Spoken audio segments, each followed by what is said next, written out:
नमस्कार. MPSC revision या YouTube चॅनलवर आपल्या सर्वांचे सहर्ष स्वागत.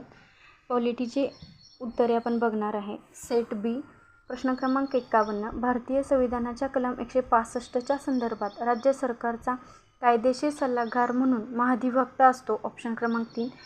प्रश्न क्रमांक 52. ए 73व्या घटनादुरुस्तीनुसार भाग 9 बी 74व्या घटनादुरुस्तीनुसार भाग 9A दोन्ही विधाने बरोबर आहेत. ऑप्शन क्रमांक 3. 53. सर्वोच्च न्यायालयाच्या मुख्यतर न्यायाधीशांच्या संख्येत वाढ करण्यासाठी संसदेतील ठराव साध्या बहुमताने मंजूर करण्यात येतो. ऑप्शन क्रमांक 1. प्रश्न क्रमांक 54. राष्ट्रपती संदर्भातील दोन्ही विधाने बरोबर आहेत. ऑप्शन क्रमांक 2. प्रश्न क्रमांक 55. भारतीय राज्यघटनेचे जनक डॉ. B.R. आंबेडकर कलम 32ला भारतीय राज्यघटनेचे हृदय आणि आत्मा म्हणून संबोधतात. ऑप्शन क्रमांक 2. प्रश्न 56. भारतीय संविधानाच्या कलम 170 कलमात विधानसभेची तरतूद आहे. ऑप्शन क्रमांक 1.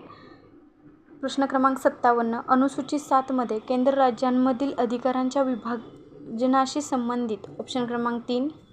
प्रश्न 58.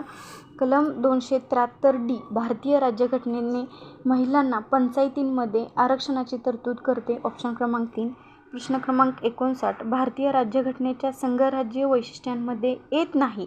1. अखिल भारतीय सेवा आणि 2. एकेरी न्यायव्यवस्था. ऑप्शन क्रमांक 2.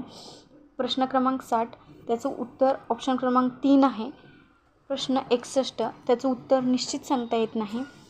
प्रश्न क्रमांक 62. कॅबिनेट सदस्य नव्हते तर सर विल्यम वूड. ऑप्शन क्रमांक 1. प्रश्न क्रमांक 63. 7वी घटनादुरुस्ती 1956ने एकाच व्यक्तीची 2 किंवा अधिक राज्यांसाठी राज्यपाल म्हणून नियुक्ती करण्यात येते. ऑप्शन क्रमांक 2.